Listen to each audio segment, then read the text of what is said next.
The government policies have tried to stimulate tourism and aviation. AirAsia have also developed promotion project under the motive anyone can fly easily. Let's take a look at the designs of this project and comprehend the thoughts behind this. So, Kun Thasapol, what should the new government of Kun Yingluck Shinawatra do to promote the tourism industry?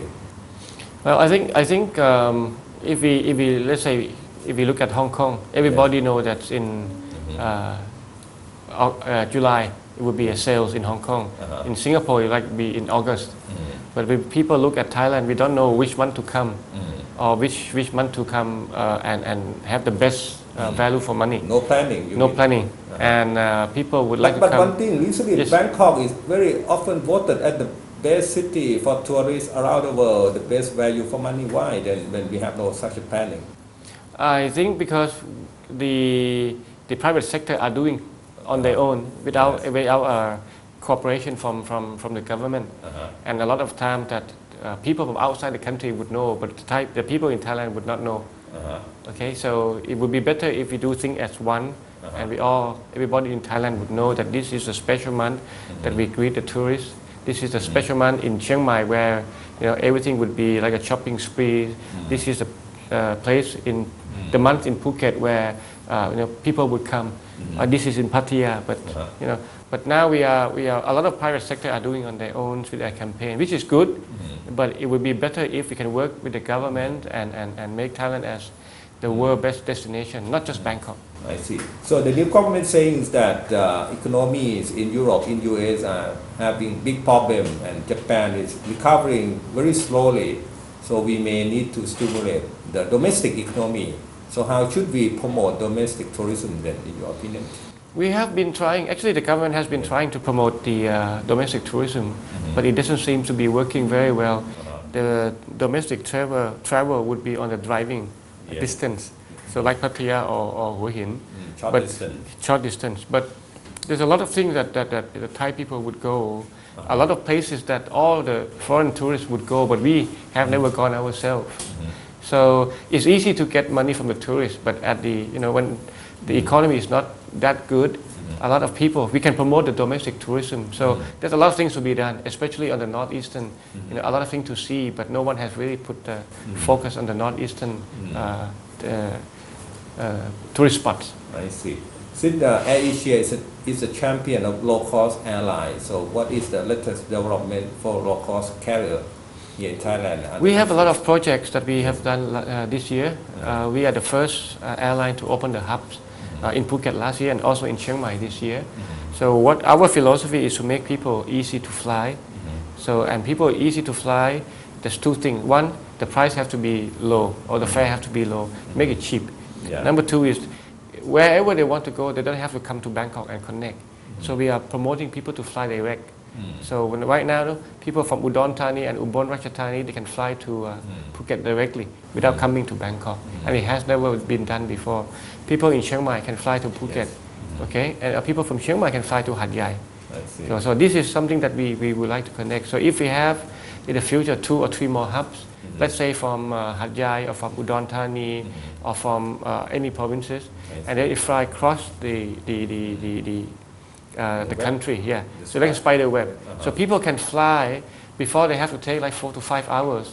In the future, they don't have to come to Bangkok first, bypassing Bangkok. Correct. So you pay only one airfare instead of 2, and it saves time, from at least 3 to 4 hours. Can you explain about the far forward booking system for low cost carrier like Asia? How does it work? It's a computer generated. Okay. So it go by supply and demand. Closer to the travel date, the fare would go higher. The lower the booking rate is, the fare will be low. The early bird will get cheaper. Yes. So if you walk in, it's just like you go to a hotel. If you call and book, you will get a special rate. But if you walk in a hotel, you will get the full rate. It's exactly the same.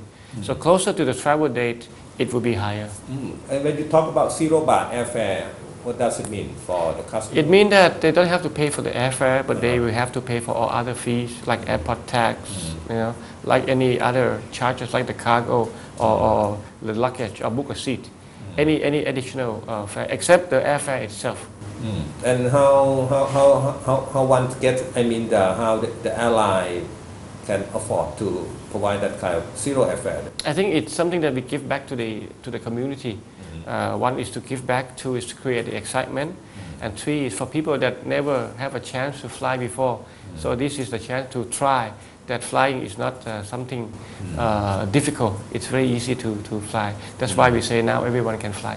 I see. And what is the average life of your airplanes? Average life is less than 3 years. Average is about 1 point something, almost 2. Because the first aircraft that came in was 3 years ago. I see. And the investment plan over the next few years, how much it will cost? I can't tell you the numbers, but we are on order of another 40 aircraft to join the fleet here in Thailand. 40 aircraft. 40 aircraft. And delivery for when? Every year we will take order of 4 to 5 aircraft. So that will be the next 4 to 5 years. It's all the leasing term, like how much that worth, I mean the whole fleet? I cannot tell you that. It's confidential. Really? And what about your parent company in Malaysia, how you work with them? Yeah, we work as a joint decisions. It's a joint venture company here, so everything is run as a committee on almost all kind of things. In Thailand, AirAsia, the shareholding structure, how is it like? It's 51 owned by Thai, which is all the AirAsia directors, including you? Including myself. How much you own? In about 27%, and also the 49% by Malaysians. I see. And what about the one in KL, in Malaysia? That's 49%.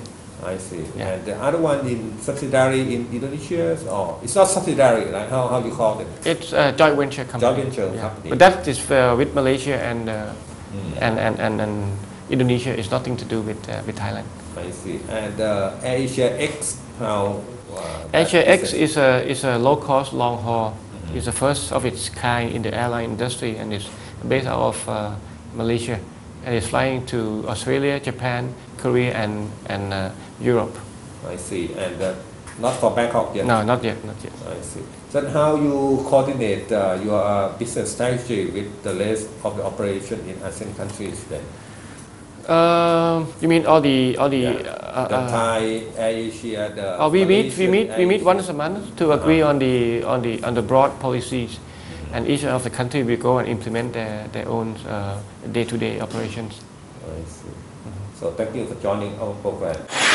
Follow Towards 2015, open up to the ASEAN market every Wednesday and Thursday from 10:30 to 11 p.m. on ASEAN TV, and you can also follow us online via Facebook only on ASEAN TV.